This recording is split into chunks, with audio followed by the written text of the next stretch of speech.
observatory at Mount Palomar, almost 6,000 feet above sea level in the California mountains, is equipped with the world's largest reflecting telescope. Its immense concave mirror intensifies the light from the farthest star 1,000 times. A special roadbed 45 miles long had to be laid to transport to the observatory this mirror, which measures more than 16 feet across.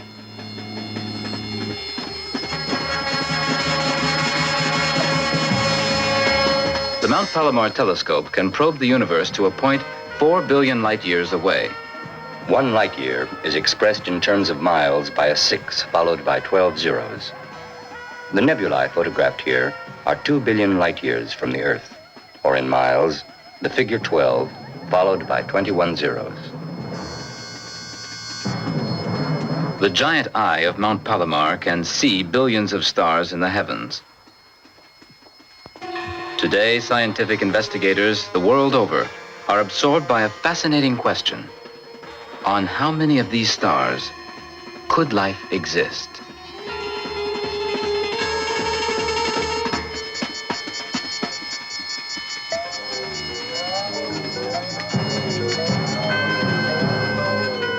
We know, for instance, that in our galaxy alone, as many as 50 million stars could support a highly developed form of life. It's quite possible that our own planet, at some remote moment in its past, had a visitor from one of these 50 million stars.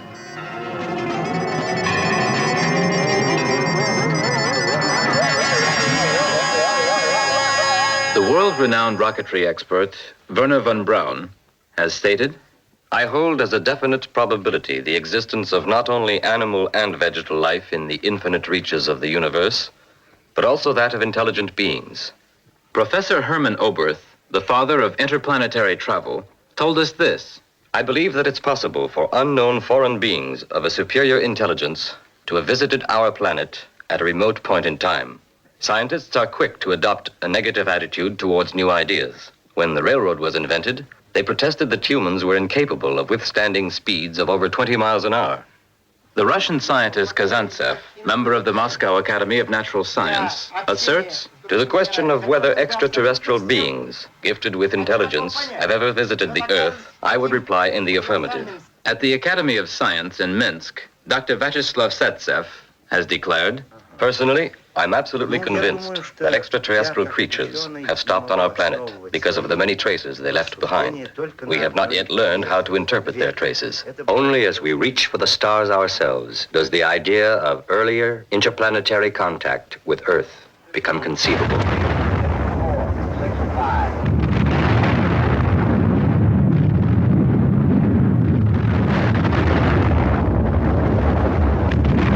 Man has always dreamed of rising above the Earth.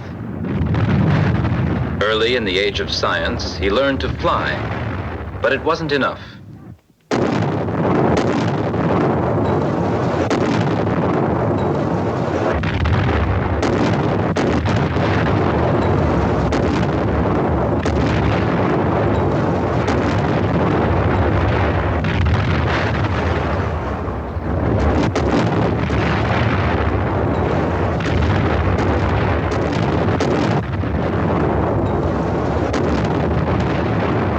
He reached for the moon and found it within his grasp. The stunning advancement of rocket technology has put the entire heavens within our reach. In the course of this century, man will land on Mars, in the next one, on Venus.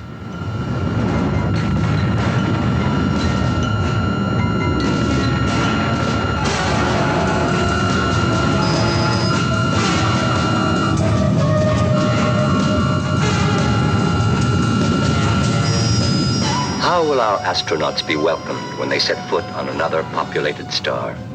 As enemies or as gods? We know from recent history how primitive people react to their first confrontation with modern technology. During the Second World War, American soldiers were sent to certain isolated islands in the South Pacific to build airfields and military installations. When the war was over, they went home. And a very curious thing happened. The natives of these islands, isolated from the outside world, lived virtually in the Stone Age. until the Americans came and went. Very soon afterwards, the natives began making straw and bamboo fetishes resembling airplanes, crude landing surfaces on their islands to tempt the visitors back.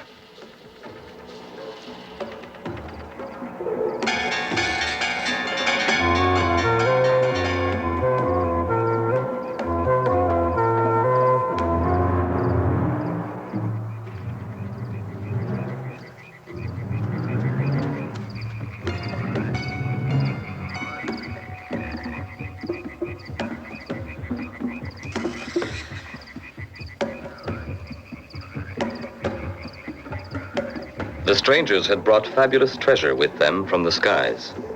Tools, fantastic weapons, sky machines they'd never dreamed of. What else but gods could possess such superior knowledge?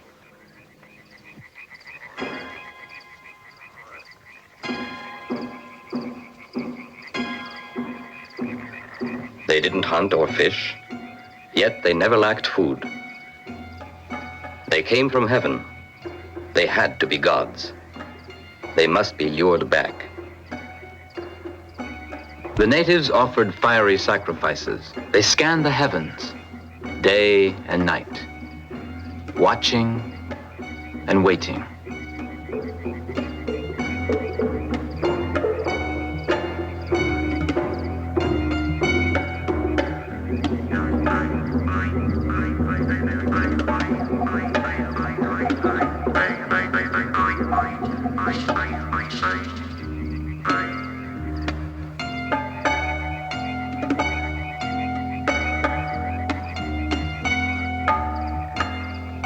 However, the islanders had a new religion. A new cult was born from the encounter between a primitive people and visitors from a highly developed, technically superior society. The Russian scholars Kazantsev and Zaitsev proposed that all religions began in just this manner.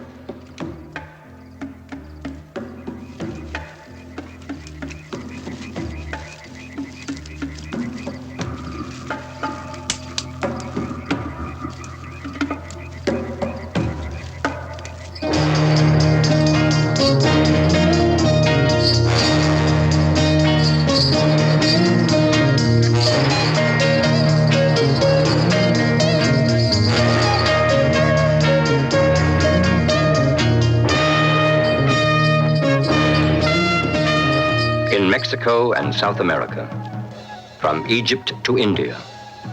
Throughout the world, people have fables, legends, and even religions which center around visits from foreign astronauts.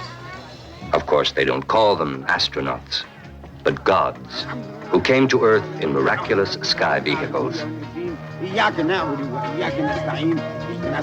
We could easily accept these tales as mere fantasy, were they not reported among people the world over.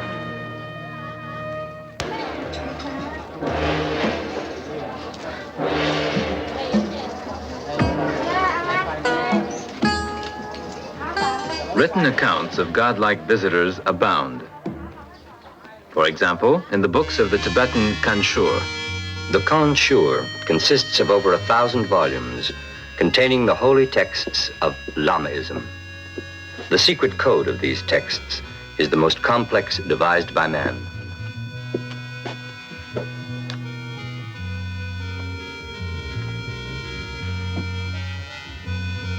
Only 1/100th of the Kanshur has been deciphered.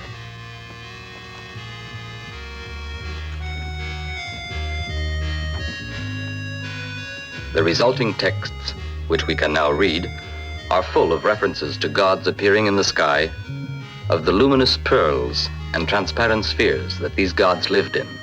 Once these books have been completely deciphered, they are bound to yield much more information about these mysterious space visitors.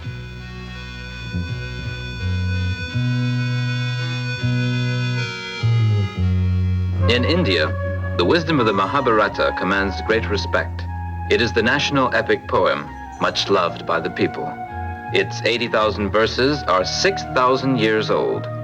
This is a part of the Mahabharata in which we also come upon stupefying evidence of gods come to Earth. The poems speak repeatedly of vimanas. These are vehicles which fly to great heights by means of mercury and powerful upward wind currents. This reconstruction of Vimana was made by Dr. Kazantsev, according to the description in the Mahabharata. The author of this passage witnessed what today would be called a blast-off. Bhima flew away in his Vimana on a gigantic beam of light, which shone as the sun, and whose noise was like the thunder of a thunderstorm.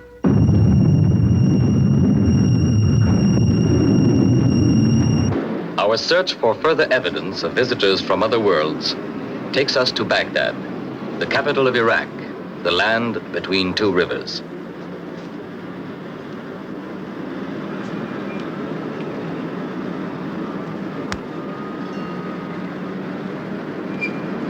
The museum.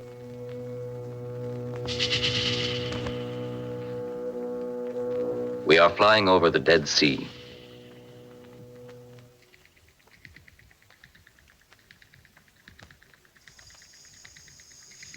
Among these forbidding rock formations near Qumran, two young shepherds looking for lost goats found something quite different. In these caves, in 1947, they came upon the so-called Dead Sea Scrolls. They were inscribed on leather about 2,000 years ago. The Qumran texts also speak of strange sky vehicles and of the sons of heaven who came to earth in them. Their arrival and departure were accompanied by clouds of smoke and fire. Hardly more than 1,000th of these ancient sources has given up its secrets. There are too few scholars at work deciphering the mountains of parchment, bark, or clay documents gathering dust in museums and libraries. Moreover, what little has been decoded calls for careful study to determine just what verifiable facts they contain. We should no longer permit ourselves to dismiss accounts of sky vehicles and traveling deities as sheer imagination. There is a lesson in the reaction of those South Sea Islanders to their first experience with white men and airplanes. If they'd known how to write, surely their impressions would make fantastic reading. We would be wise to discover what truths lie behind the legends and myths of ancient times, to take them seriously. One man did just that 100 years ago. Here on the shores of Asia Minor, in 1864, a man came searching for the legendary city of Troy.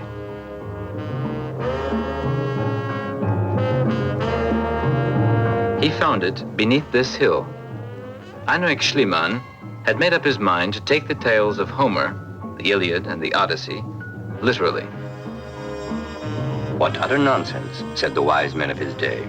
Homer's stories were written 8 centuries before Christ, and charming as they are, we all know they are only poetry. But Heinrich Schliemann had faith in the factual, historical side of the blind bard's accounts. And at last, his faith was rewarded. Following the poet's lead, he found ancient Troy. Imagine his pleasure in giving his wife jewelry he had unearthed in Priam's royal treasure house. Imagine his satisfaction in locating Troy exactly where Homer said it was. Schliemann was ridiculed in his own day. Today, he is considered one of the greatest archaeologists of all times. Following his example, let's take another great document literally. The Bible says, "Then the Lord rained on Sodom and Gomorrah brimstone and fire." What actually happened? Certainly the 19th chapter of the first book of Moses describes a dramatic event. God sent his messengers to warn Lot's family of impending disaster. The angels told Lot, "Flee for your life. Do not look back or stop anywhere in the valley. Flee to the hills, lest you be consumed." Today, of course, we know that a mountain offers protection from radioactivity. The messengers were insistent that he leave the city immediately. We might well wonder if they had foreknowledge of an atomic explosion.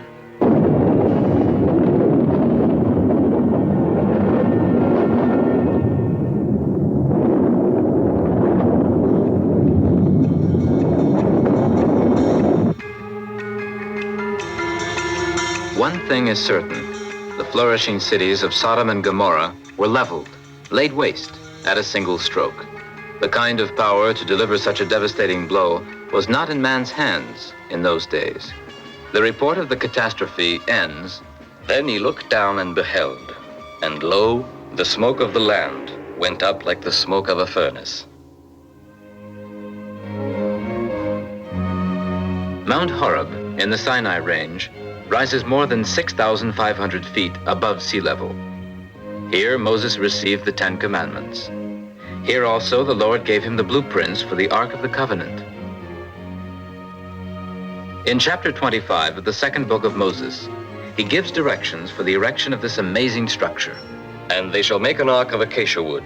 2 cubits and a half shall be its length, 1 cubit and a half its breadth, and 1 cubit and a half its height. And you shall overlay it with pure gold. Within and without shall you overlay it. And you shall make upon it a molding of gold round about. The Lord was extremely precise about the building of the ark. He warned that no one should come near the structure. It represented a mortal danger. And though he himself would speak to Moses from the covering plate, he could not be seen. Moses was even to provide special shoes and clothing to protect his workmen. Shoes and clothing that would insulate them properly. If we were to build a replica of the Ark today, according to Moses' instructions, we would have a condenser charged with several hundred volts. One side of the plates carrying a negative charge, the other a positive one. The Bible says the ark bristled with sparks and bright flashes, as in these old paintings. Indeed, when Moses had erected the ark, the Lord would speak to him through it. Could the gold sheath have been a form of loudspeaker reproducing the Lord's voice from afar? In 1961, a group of Minnesota college students took Moses seriously enough to construct an ark according to his directions. Their instructor, however, had to have the model destroyed because of the dangerously high electrical charge it developed. Viewed from the 20th century, the Bible is full of astonishing accounts like that of Moses. No less surprising is the ascension of Elijah. A chronicle of the purest fantasy, unless, of course, the storyteller was eyewitness to an unprecedented actual event. A fiery chariot drawn by flaming horses came from heaven to take Elijah away. Another sensational occurrence in the Book of Books. Many an artist has recreated the story of Ezekiel the prophet. In the 30th year, in the 4th month, on the 5th day of the month, the heavens were opened. As I looked, behold, a stormy wind came out of the north, and a great cloud with brightness round about it, and fire flashing forth continually, and in the midst of the fire, as it were, gleaming bronze. And from the midst of it came the likeness of living creatures. And this was their appearance. They had the form of men, but each had 4 faces, and each of them had 4 wings. As for the likeness of their faces, each had the face of a man in front, a lion on the right, an ox on the left, and an eagle at the back. Would Ezekiel have described the landing of visitors from space in very different terms? Now as I looked, I saw a wheel upon the earth beside the living creatures, one for each of them. It was like the gleaming of a chrysolite, their construction being, as it were, a wheel within a wheel. When they went in any of their 4 directions without turning as they went. The 4 wheels had rims, and they had spokes, and their rims were full of eyes round about. Were these the engines of a spaceship? And when they went, I heard the sound of their wings like the thunder of the Almighty, a sound of tumult, like the sound of a host. The prophet had witnessed a dazzling sight. How closely it resembles the launching of a multi-stage rocket, even to the scream of its engines at blastoff. These pictures speak for themselves. This is how early biblical illustrators represented the angels of promise, a creature with metal legs and landing discs. Doesn't that look familiar? Look carefully at the right side of this picture. This is the monastery of Desani in the peaceful countryside of southern Yugoslavia.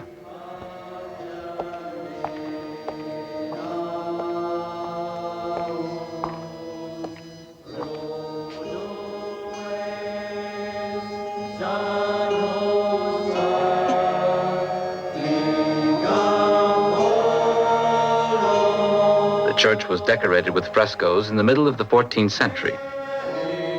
Recently, the question has been asked, do the frescoes of Tuscany represent spaceships?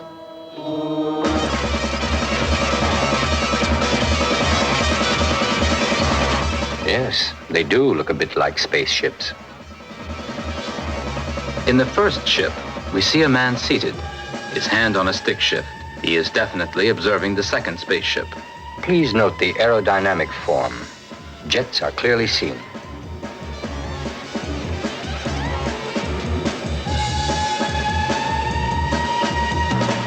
The spectators are protecting their faces with their hands. They are obviously terrified.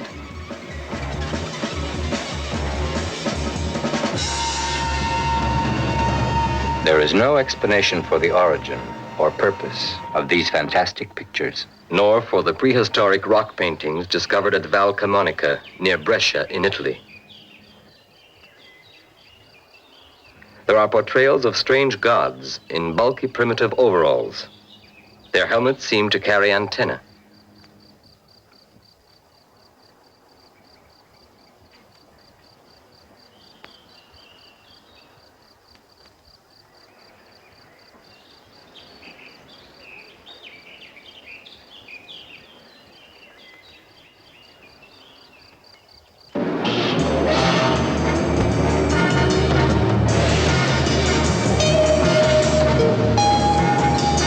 Istanbul, the city on the Golden Horn. Here stands the palace of Topkapi. A curious set of maps are kept here, which were found in the Orient by the Turkish admiral Piri Reis during the 18th century. The oldest of these maps dates back to the 1st century AD. They are most likely copies of still earlier maps. The ornamentation of ships and animals is of a later date. Here is one of them. It shows part of Europe and Africa, as well as Central and South America. Let us imagine ourselves astronauts in a space capsule in orbit high above Cairo. We would see the Earth in this configuration of continents. The most amazing thing about the maps of Piri Reis is that they show exactly what we would see from only one point in space, high above Cairo. Another remarkable thing, This map shows a region which is still largely unexplored, the Antarctic. In fact, the existence of Antarctica as a continent was only established in the 19th century.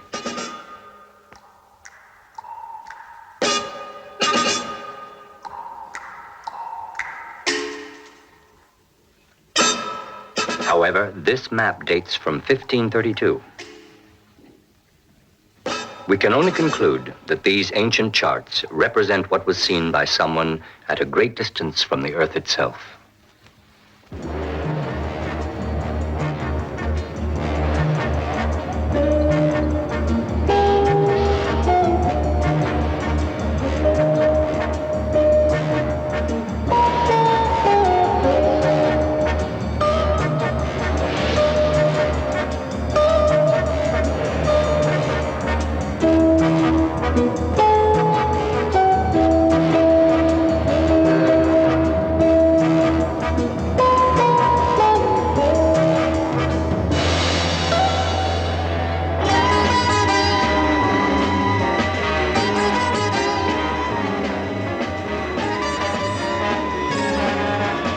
Cairo, a city of 3 million inhabitants on the Nile.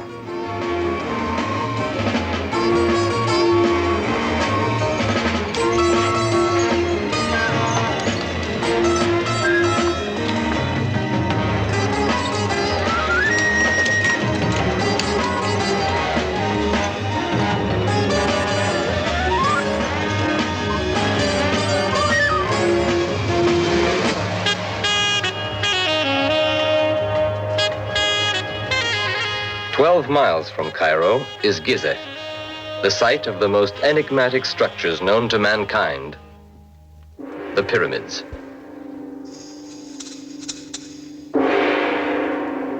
The area of the base of the Pyramid of Cheops is about 570,000 square feet. A small town of 500 dwellings could be erected in that space. At its completion, the pyramid was 477 feet high.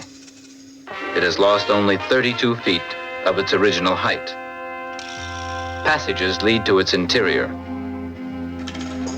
The total weight of the pyramid is 6.5 million tons, roughly the weight of 65,000 locomotives.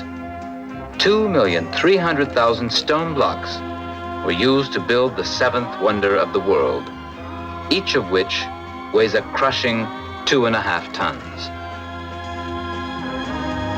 These stone masses were transported from a quarry in the Macadam Mountains on the far banks of the Nile, at a time when men had neither cranes nor trucks.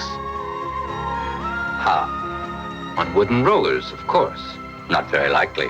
In those days, as today, only date palms grew in the region, a softwood whose fruit was a necessary part of the workers' diet. And how could workmen succeed in hauling these colossal stone blocks to a height of over 400 feet? Let's try the following figures on for size. 20,000 workmen, closely scheduled to haul and install 10 blocks a day, would need 664 years, or more than 30 generations, to build one pyramid. Thus, it couldn't have been built in the time of one pharaoh for his tomb. If you multiply the height of the Pyramid of Cheops by 1 billion, it equals almost exactly the distance from the Earth to the Sun. A mere coincidence? The longitude, which runs through the center of the Pyramid of Cheops, divides continents and oceans into 2 equal halves. Just mere coincidence? At the end of the 16th century, the Dutch mathematician Ludolf arrived at the figure pi, by which one can determine the circumference of a circle. If we divide the perimeter of the base of the Pyramid of Cheops by twice the height, we get exactly the figure pi, which Ludolf only found 4,000 years later. Could it still be mere coincidence? It's almost impossible to brush off the vast body of mathematical and astronomical values embodied in the pyramid's construction as just coincidence.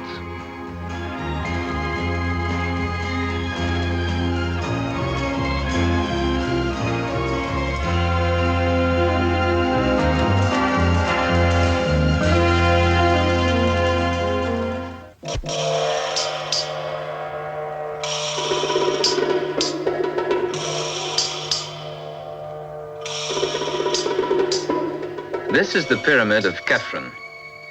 In 1967, a team of scholars scanned the interior of this pyramid with radar in hopes of finding hidden cavities, but without results. Their efforts shed no light on its construction.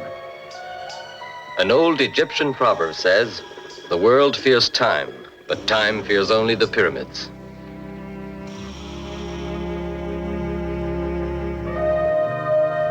The Sphinx, symbol of the riddle, the eternal enigma. 65 feet high, 237 feet long. Its age is unknown.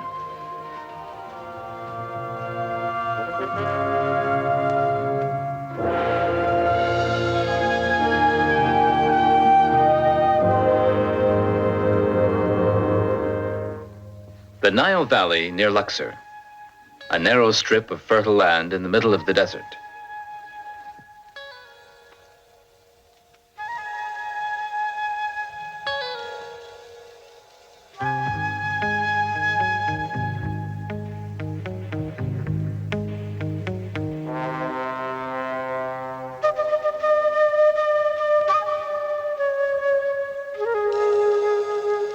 Before us stretches the Valley of the Kings. This valley was a royal burial ground at the time of the pharaohs. Behind these cave-like entrances are steep stairs and endless crooked passages leading to the stone crypts. The crypt of King Sethos II is 300 feet deep in the interior. His burial chamber, its rectangular columns and decorative reliefs are carved directly out of the rock. Here, as in other tombs, we find fascinating wall paintings. They were achieved without daylight.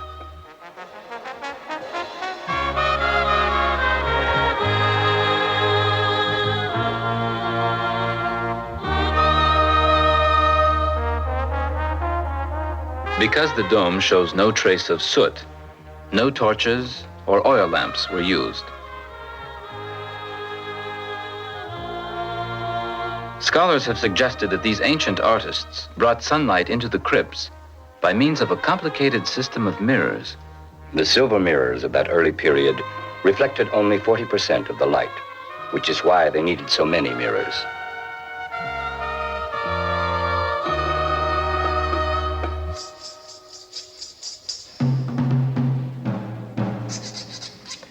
These creatures all bear symbolic reference to their relationship with the heavens, with the universe.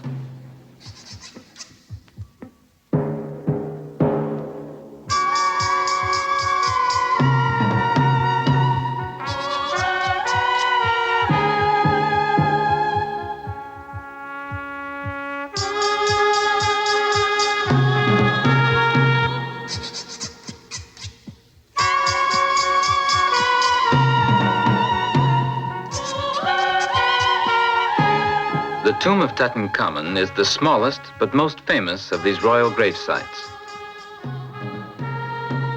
All the others had been looted in the course of centuries. Only this one retained its treasures until modern times. A 19-year-old god king was laid to rest here to await the day of his resurrection from the dead. This mummy was embalmed at least 3,000 years ago, prepared for a physical rising from the dead. Mummies were consigned to the most secure resting places that could be designed. Until recently, embalming was thought to be a religious custom. The theory has been advanced that embalming was a skillful imitation of a physical conservation method employed by extraterrestrial visitors, attempted unsuccessfully by the Egyptians.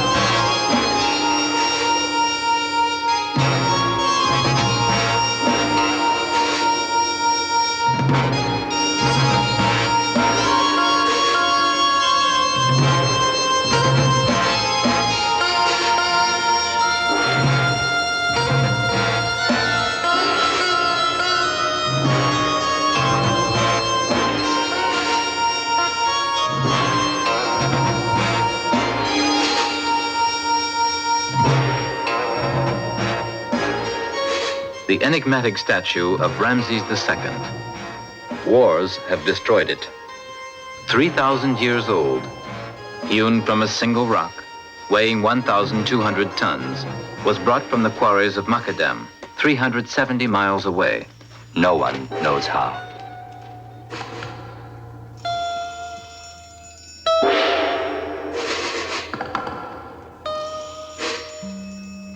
The Memnon Colossi, 3,500 years old, 52 feet high, carved from solid sandstone, each weighing 1,000 tons. They too came from the Macadam Mountains. No one knows how. There is a present-day example of the enormous engineering effort required to move similar stone sculpture for a distance of only 600 feet. The Temple Abu Simbel and its monuments on the banks of the Nile had to make way for the Aswan Dam. 3,000 years after the building of this temple, it took a pool of talent and resources from over 100 nations to solve the problems of its relocation. The latest equipment was employed, cranes whose bearing strength was reinforced by hydraulic presses. 300,000 precise measurements were taken, because the statues of Abu Simbel had to be sawn to pieces, a task that took 3 years. Modern engineering was faced with an undertaking of unprecedented dimensions.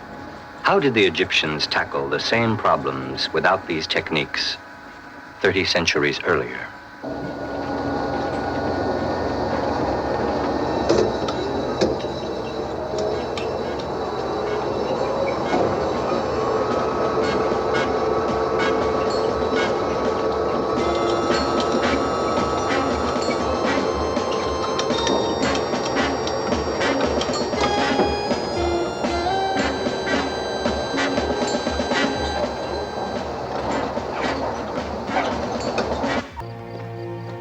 It was destined for Baalbek in Lebanon, 2 hours by car from Beirut.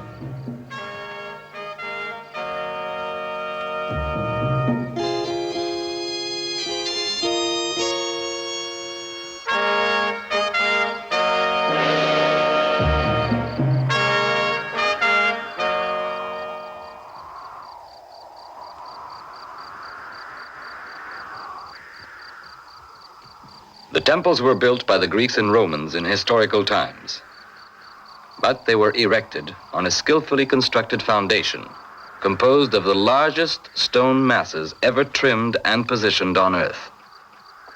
The largest of these blocks are 65 feet long, 15 feet high, and over 12 feet wide, and weigh almost 2,000 tons. This terrace was ancient when the temples were built on it. Archaeologists still have no explanation for the terrace, nor for the transport of its components.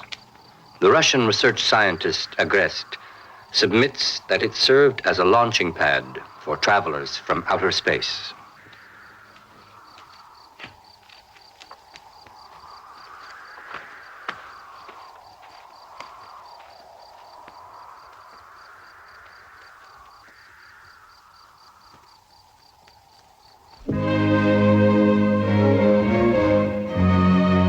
Our next stop is far to the southwest, the oasis of Janet, in the middle of the Sahara, 1,200 miles south of Algiers.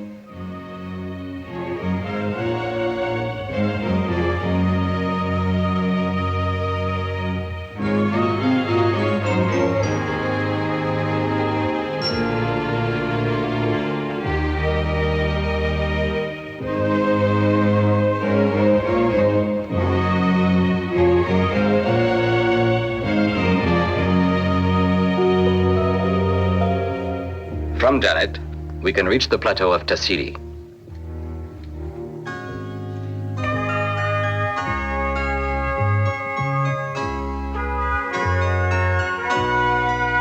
The terrain resembles the lunar surface, bare, reddish outcroppings of rock in a sandy desert. The Sahara was once a fertile area. 15,000 years ago, it was the most densely populated corner of the world. The mountain faces were eaten away by sun and storm. The icy northern wind lashes through the canyons 6,500 feet above the scorching desert floor.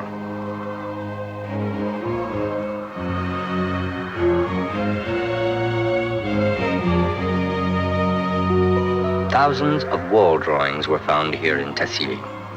The earliest were done 8,000 to 10,000 years before Christ, during the Neolithic period. The artists were hunters and farmers. Their themes are always the same: animals, hunters, and... What is this strange creature with the bulbous head?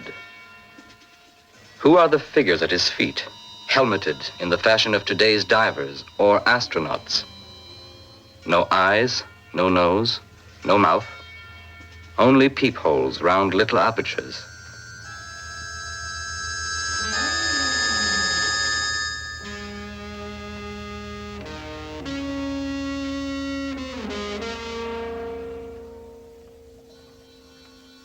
A body that seems to be floating effortlessly in space. In space?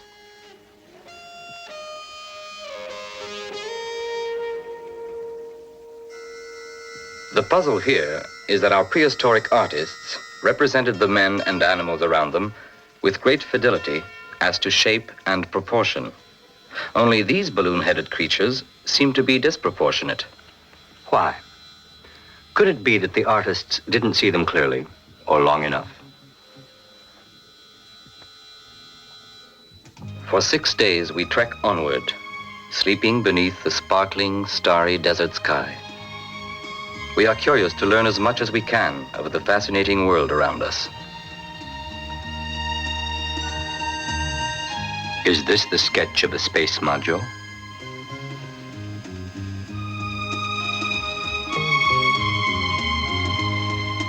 What is this lumpy disc with a figure separating from it?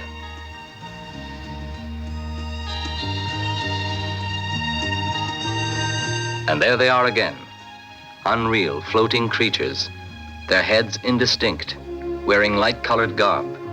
Could they be dressed for space travel?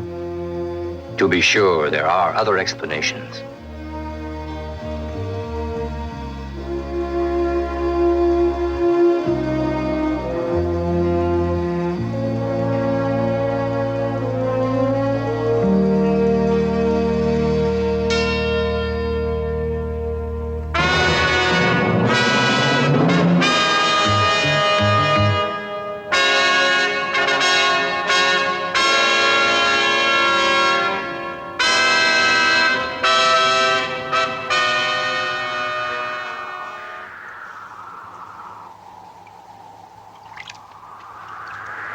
The last of our drinking water is sprinkled on the rocks to bring out the ancient drawings.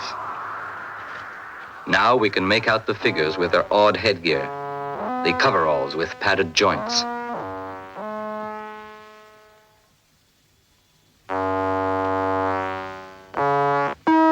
After 10,000 years, the contours have become blurred.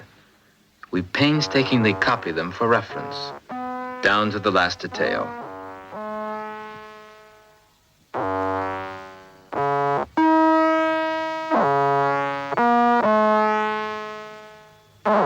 Henri Lutte, the French archaeologist, found the image of a 19-foot giant on this steep curved wall, protected by a rocky ledge.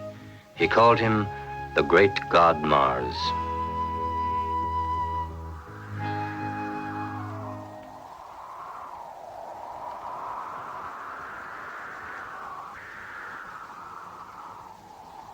Henri Lutte didn't know about astronauts, but we do.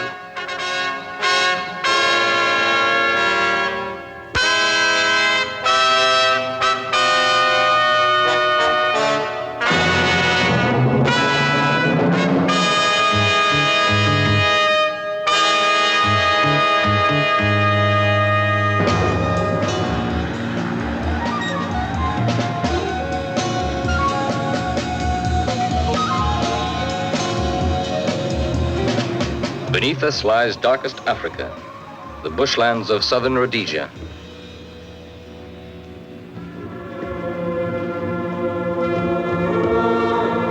And at last, the ruins of Zimbabwe, a forgotten ghost town of the past.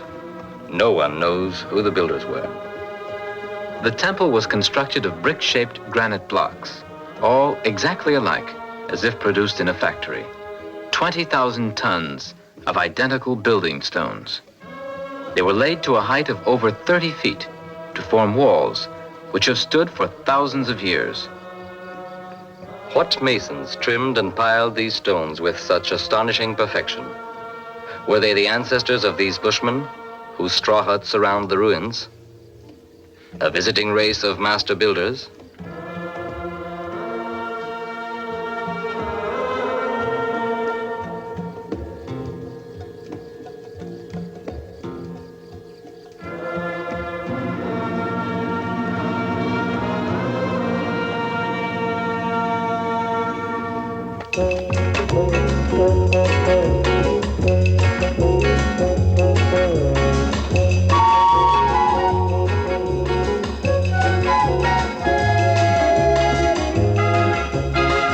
Mexico, a land where gods were once quite at home.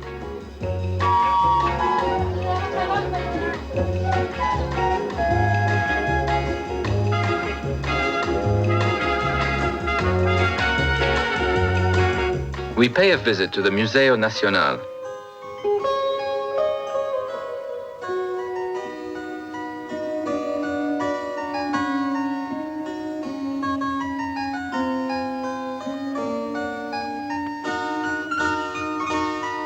Here we find this huge Aztec calendar stone. It is more than 11 feet across and weighs 24 tons. Originally, it was brightly painted and stood before the temple of the sun god. The stylized symbols express the results of astronomical observations, the precision of which is astonishing. The Aztecs calculated their year by the sun and the moon, and came up with a period consisting of 365 1/4 days. They arrived at this exact figure without telescopes or mathematical instruments. Could their knowledge have come from extraterrestrial sources?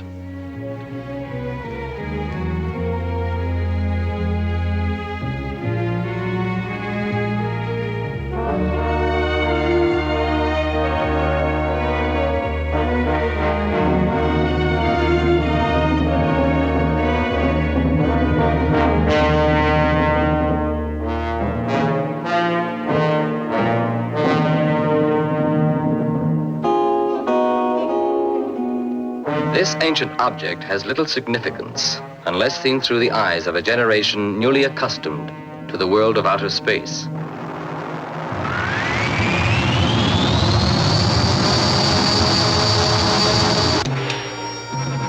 Hidden beneath this hill lies yet another wonder of the world, the Pyramid of Cholula, by volume, the largest construction made by man.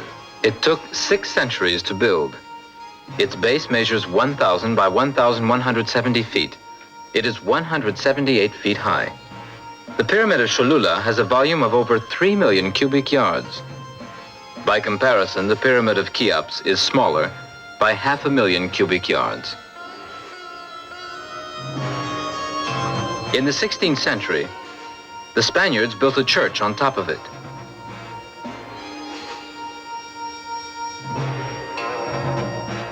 Systematic excavations have only begun in this century.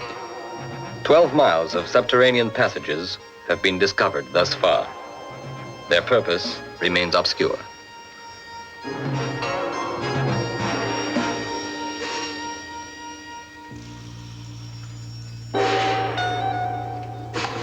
The form of the pyramid is common to many widely separated civilizations. Could there be a link between them as yet unknown to us?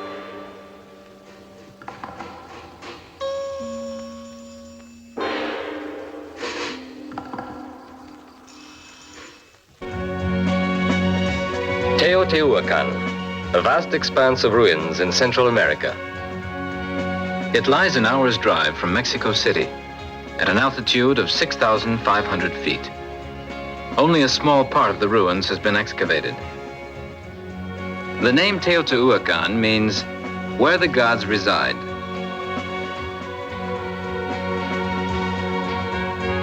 The city of the gods is dominated by the Pyramid of the Sun. Its base measures 760 by 720 feet. And rising to a height of 216 feet, it forms a small mountain weighing 2.5 million tons.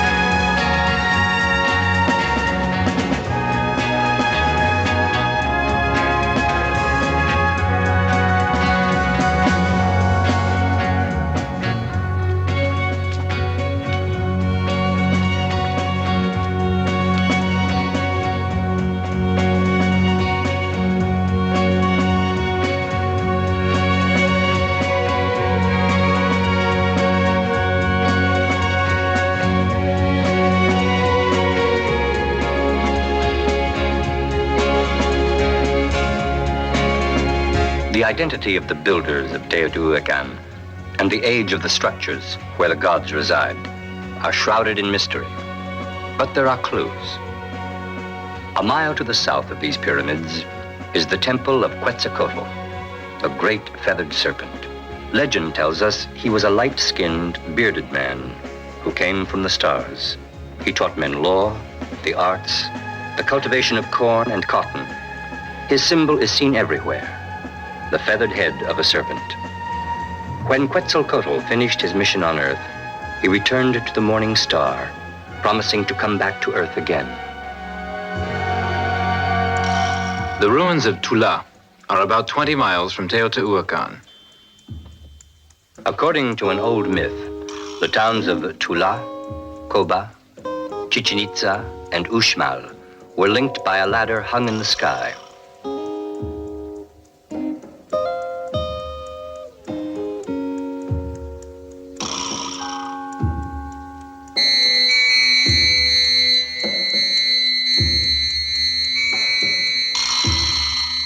These monumental sculptures stand a silent watch, guardians of mystery. They are warriors dressed alike, wearing unusual helmets. They carry some sort of box-like unit on their chests. The tools or controls, clasped in their hands, are unrecognizable. Perhaps they are weapons or communications equipment brought from a distant star.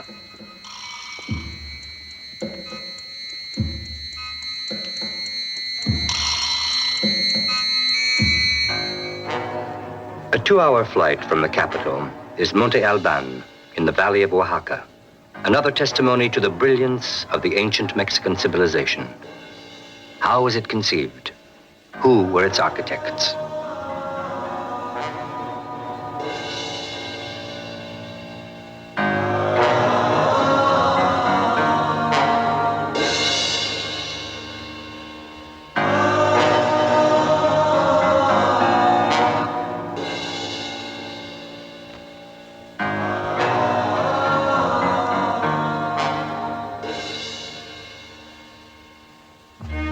Our flight wings over the mountains of Mexico to another complex of temples and pyramids, Chichen Itza. Chichen Itza is an ancient Mayan settlement in the Yucatan Peninsula. Its structures were built according to astrological data.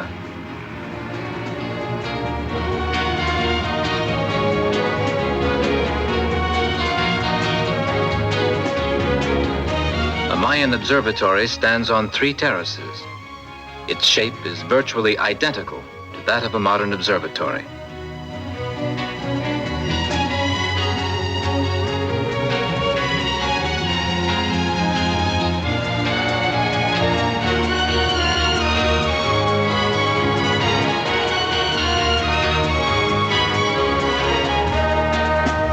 Look closely at this statue. A man, in the confines of a small room, seems to be operating a lever. There are strange projections on his helmet, resembling antennae. This pyramid is actually a huge calendar in stone. Each of the 365 steps on its 4 stairs represents one day.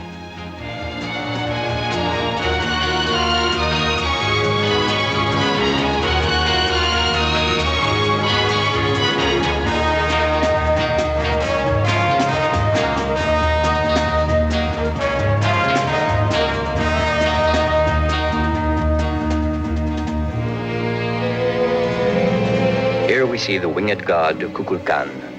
We are told that he too came from the stars and returned to them.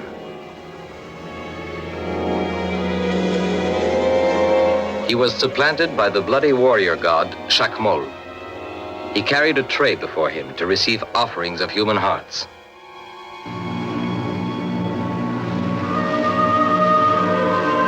In times of drought, the people were led in a pilgrimage to the sacred well called Cenote.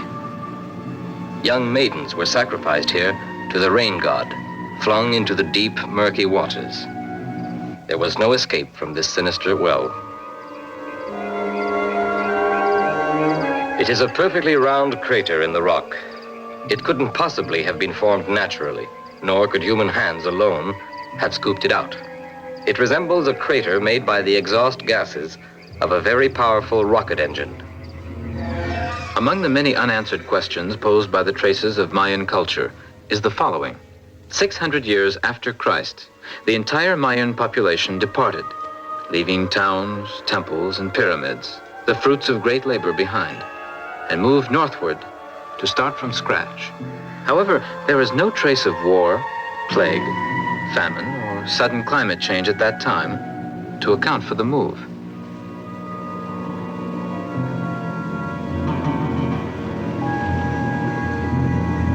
There are 16 cities in Mexico with a population of more than 100,000.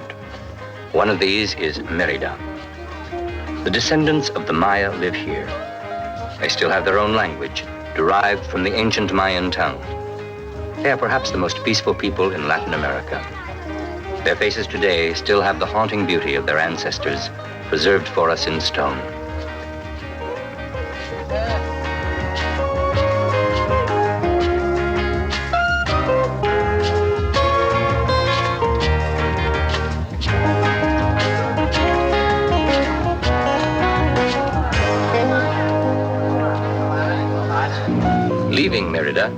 We fly over a vast swampland to arrive at La Venta. This is where we find dozens of these stone heads, right in the middle of the swamps. Each weighs about 200 tons. There is no quarry within 80 miles, only jungle. The same question arises again. How were these mammoth statues carried over the marshy terrain?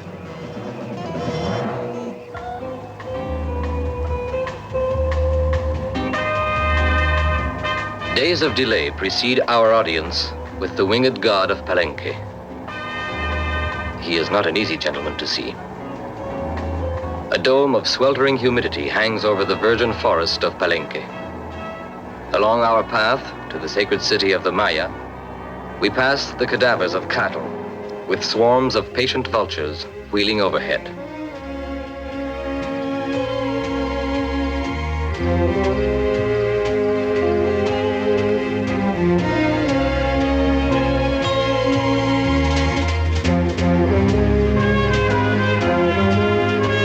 After 8 refusals, we are finally granted official permission to film this ancient celebrity.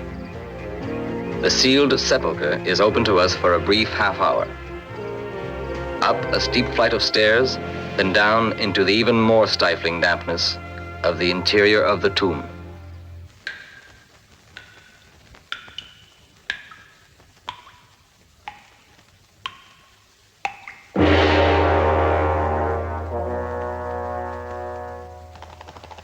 And there he is, captured for the first time on film, the winged god of Palenque. What the lens sees is so stunning that we must examine the details separately.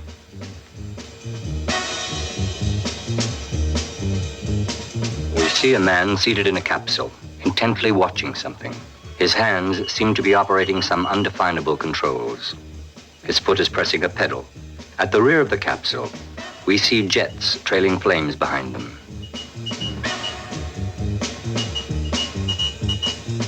Isn't this a typical position for an astronaut, as we so well know it today? He seems to be dressed for the job, in trousers with a broad belt.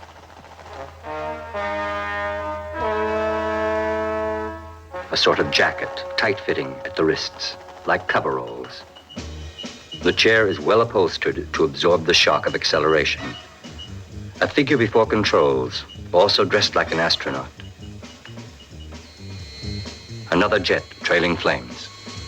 This stone deity, say the Maya, represents Kukulkan, who came from the stars and returned there.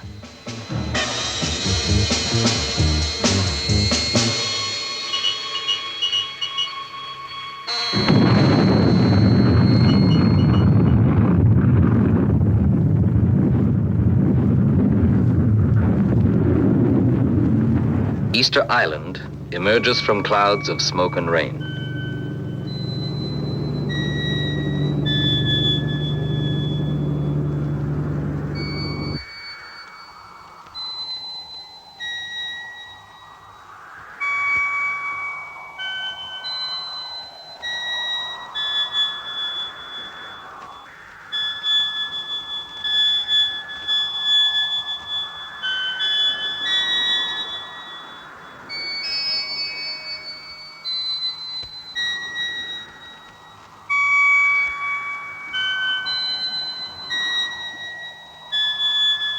Today, the natives still call their island Mata Kitirani, which means eyes looking up to heaven.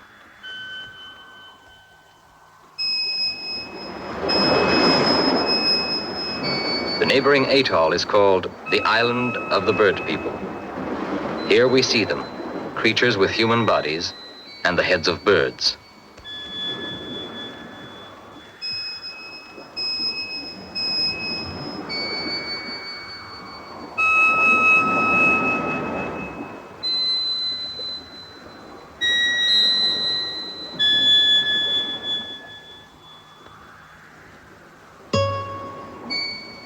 Are these really birds' heads, or do they just seem that way to the natives?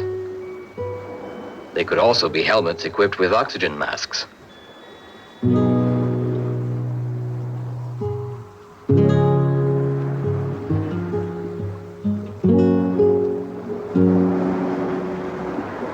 Legend has it that in prehistoric times, flying people came to the island amidst fire.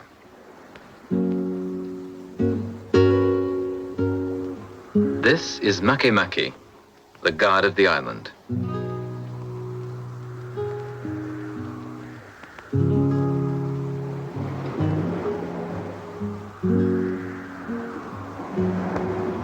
Today, about 2,000 people live here. There were never more than 4,000 natives at one time. All scholars agree on this point. This being established, a tangle of vexing questions arises.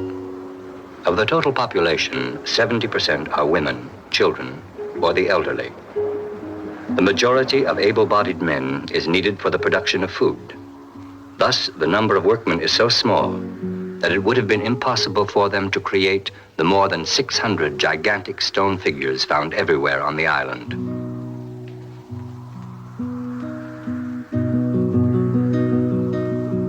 The stone is so hard that repeated hammering with a steel chisel hardly scratches it.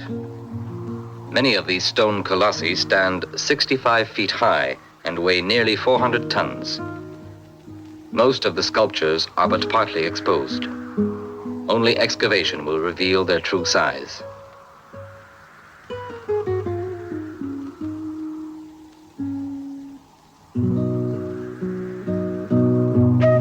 The figures are all the same unusual type of human, wearing the same haughty, taciturn expression, one after the other, as if cast from the same mold.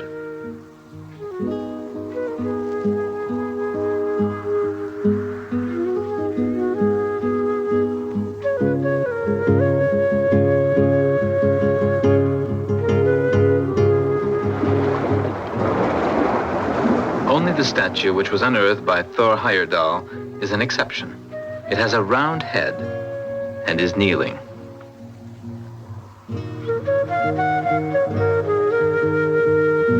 This was the stonecutter's workshop at the volcanic crater Ranararaku. The colossi which were carved here were removed to distances of as much as 12 miles. There was no army of slaves for labor, no wood for rollers, nor the slightest traces to suggest that the sculptures were dragged across the island. The legends of Easter Island claim that the stone giants moved themselves with the help of mana, a mysterious force which only 2 priests could invoke, and that one day the priests disappeared with the mana. Was that the day their work was completed in the quarry of Ranararaku? Or is that why there is an army of unfinished statues?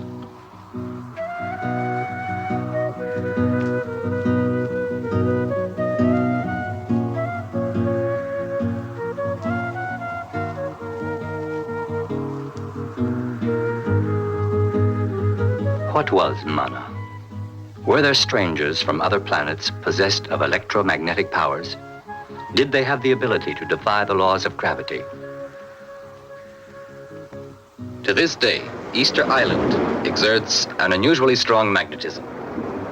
The report of a French expedition in 1964 ends as follows.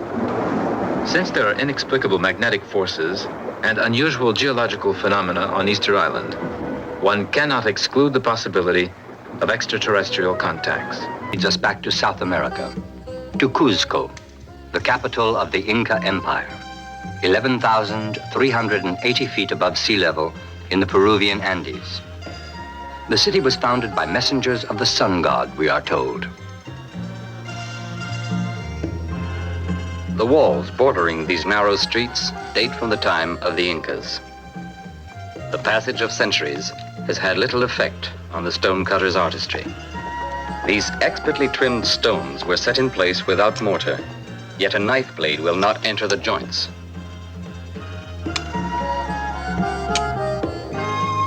A peculiarity is the 12-sided block, so precisely executed that only the most modern equipment could equal its perfection.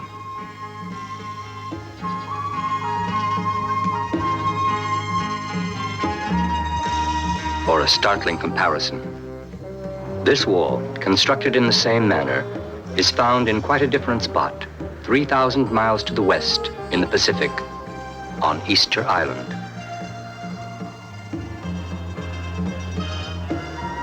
Were the masons of Easter Island and those of the Andes apprenticed to the same master builders?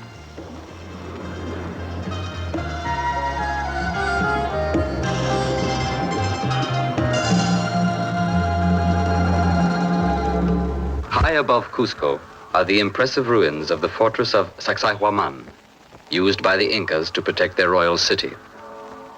Like pieces of a puzzle, as though they were light as matchboxes, huge boulders form a wall 1,200 feet long. The fortress existed long before the Incas' time. When Pizarro, the Spanish conquistador, inquired about the builders, he was told they were a light-skinned, bearded, red-headed race of men, the descendants of Viracochas.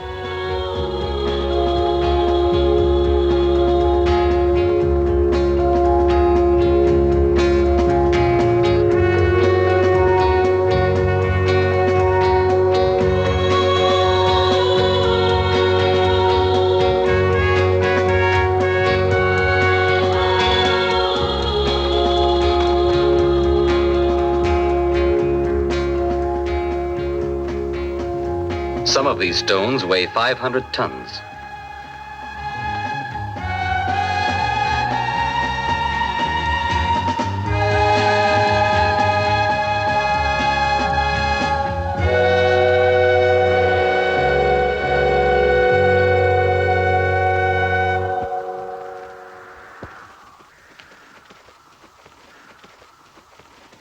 The Indians come to the market of Pisac.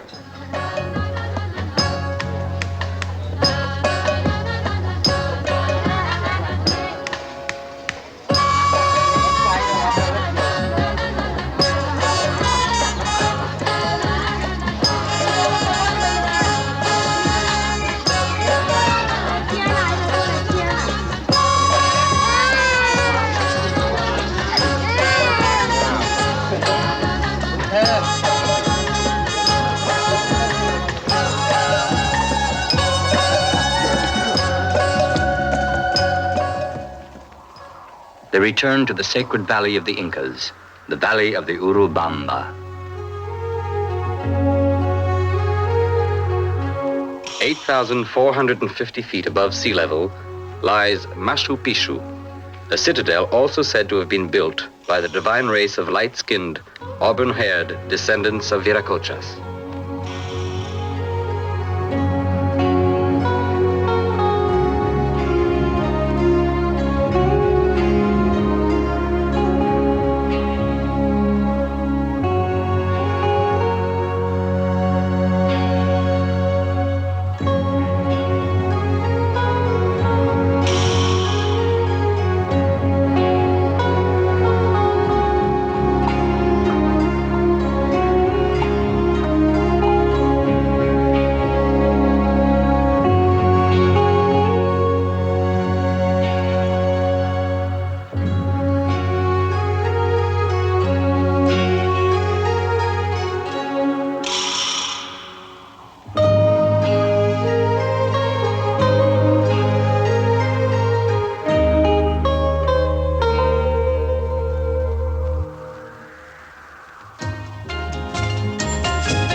At the foot of the King's Cordillera, La Paz, the capital of Bolivia, at an altitude of 12,350 feet, the highest capital in the world.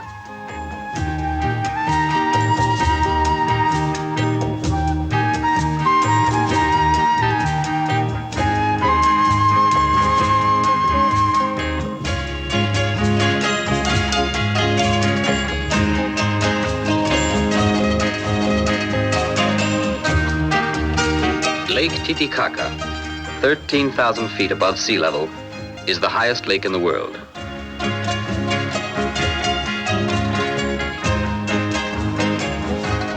On its banks is the Indian market,